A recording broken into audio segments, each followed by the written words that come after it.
Car company வச்சிருக்கீங்க. வழக்கத்தோட நான் கொஞ்சம் பெரிய காரா ஆர்டர் பண்றேன். ஆனா பிரச்சனை என்னன்னா வெளியே எடுக்கும்போது டோர் வந்து மேல உடைச்சிடும். என்ன பண்ணுவீங்க? உங்களுக்கு வந்து 2 ஆப்ஷன் இருக்கு. ஒண்ணு சுவரை உடைக்கணும், இல்லைன்னா ரீஅசெம்பிள் பண்ணுங்க. 1/2 மணி நேரத்துல என்ன பண்ணுவீங்க? செவரே உடைக்கணும். அது இன்னும் கொஞ்சம் மேல ஏத்திட்டா முடிஞ்சிருச்சுல. ஷெட் ஏத்திக்குவேன். இதுதான் ஆன்சர். எப்படி வெளியே எடுப்பீங்க?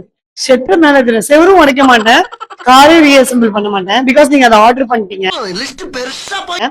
செவரு உடைச்சா எனக்கு லாஸ், காரை குறைச்சா உங்களுக்கு லாஸ். நான் ஷெட் ஏத்திடுவேன் பெருமை. அவன் இன்னும் திருந்தலமா. நீங்க எவ்வளவு பெரிய கார், நான் வந்து நீங்க லைக் புல்டோசர் வித்தா மட்டும்தான் என்னால வைக்க முடியும். ஹாஃப் அன் ஹவர் டைம் இருக்குதா, நான் என்ன யோசிப்பேன் அப்படின்னா லைக் காரோட ஏர் ரிலீஸ் பண்ணிட்டோம்னா கொஞ்சம் குறையும். சோ வெளியே போயிட்டு நான் ஏர் ஃபில் பண்ணி உங்களுக்கு கொடுத்துருவேன். எனக்கு தான் கொடுக்கணும். உங்களுக்கு எப்படி சார் தோணுச்சு? எப்படி இவ்வளவு smart answer? Problem need solution. ஆமா, கரெக்டா ஆன்சர். நீங்களே கமெண்ட்ல சொல்லுங்க. அப்புறம் உங்களுக்கு காந்தி தாத்தாலாம் தெரியுமா? தெரியுமே. நல்லா தெரியுமா? இப்போ வந்து காந்தி தாத்தா கிட்ட வந்து 100 ரூபாய் இருக்கு. ஓகே, 20 ரூபாய்க்கு ஆப்பிள் வாங்கிட்டாரு, 30 ரூபாய்க்கு சாக்லேட் வாங்கிட்டாரு, 50 ரூபாய்க்கு முடி வைத்தாரு. பாக்கி எவ்வளவு இருக்கும்?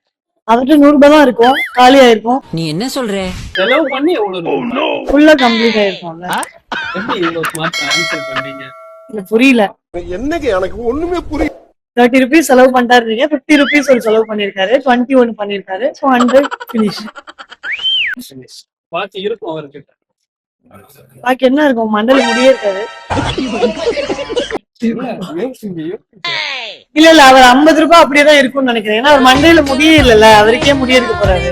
அதான் கரெக்டா நான் மேபி மேபி 50 போயிருச்சு, 20 போயிருச்சு, 30 போயிருச்சு. செலவு போக எவ்வளவு இருக்கும்? கடுப்பேத்துறார் மயிலாட். 100 யூஸ் ஆயிருச்சு. யூஸ் ஆயிருச்சு, ஆனா ஒண்ணுமே இருக்காது. அவருக்கு ஹேர் கட்டோட அவசியம் இல்ல. So அதனால 50 rupees சேவ் ஆயிடும். 50 ரூபாய்ஸ் இருக்கும் இல்லையா? உங்களுக்கு காந்தி தாத்தாலாம் தெரியுமா? நல்லா தெரியுமா? ஷோரா? ஷோர். சரி, இப்போ வந்து காந்தி தாத்தா கிட்ட வந்து ஒரு 100 ரூபாய் இருக்கு. 20 ரூபாய்க்கு சாக்லேட் வாங்கிட்டாரு, 30 ரூபாய்க்கு ஆப்பிள் வாங்கிட்டாரு, 50 ரூபாய்க்கு முடி வைத்தாரு. பாக்கி எவ்வளவு இருக்கும்? கரெக்டா சொல்லுங்க. 100 ரூபான்னு நல்லா தெரியுமா? தெரியும். பாத்திருக்கீங்களா? அந்த ஆன்சர் அந்த 100 ரூபாய் நோட்ல இருக்கும். நிதானமா பதில் சொல்லுங்க. 100 rupees காலி தானே. 50 என்னடி சொல்ற? 30 20னா டோட்டல் 100. 100 அப்ப காலி ஆயிரும்ல. பேலன்ஸ் எப்படி இருக்கும்? எப்படி இவ்வளவு ஸ்மார்ட்டா ஆன்சர் பண்ணீங்க? பிகாஸ் நான் வந்து இன்ஜினியரிங் ஸ்டூடண்ட். பிகாஸ் இன்ஜினியரிங் கரெக்டா தான் இருக்குன்னு சொல்றாங்க. கரெக்டான ஆன்சர் நீங்களே சொல்லுங்க. Bye bye, tata, good bye. அந்த கிட்ட வந்து 100 ரூபாய் இருக்கு. 20 ரூபாய்க்கு சாக்லேட் வாங்கிட்டாரு, ஓகே. 30 ரூபாய்க்கு ஆப்பிள் வாங்கிட்டாரு, 50 ரூபாய்க்கு முடி வெட்டாரு. ஓகே, காந்தி தாத்தா செத்ததுக்கு அப்புறம் தானே நோட்லயே போட்டோ போட்டாங்க. நீ இவ்வளவு தூரத்துக்கு தத்துவம் பேசணும்னு எனக்கு தெரியாம போச்சு. செத்ததுக்கு அப்புறம் தான் நோட்டே போட்டாங்க. காந்தி தாத்தாவுக்கு முடி வெட்டுற வேலை இருக்காது.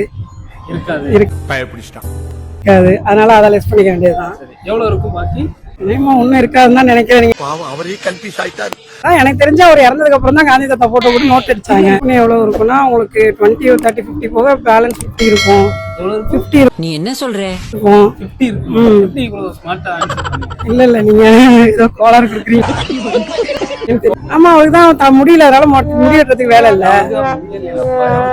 அதனால அந்த செலவு மிச்சம் தானே. செலவு மிச்சம். ஆமா, இந்த ஆன்சர் என்னன்னா பாக்கி வந்து 50 ரூபாய் இருக்கும். ஓ, அதை இப்படி கூட சொல்லலாமா? ஆமா 20 ஆன்சர் நீங்களே கமெண்ட்ல சொல்லுங்க. Tata, good by.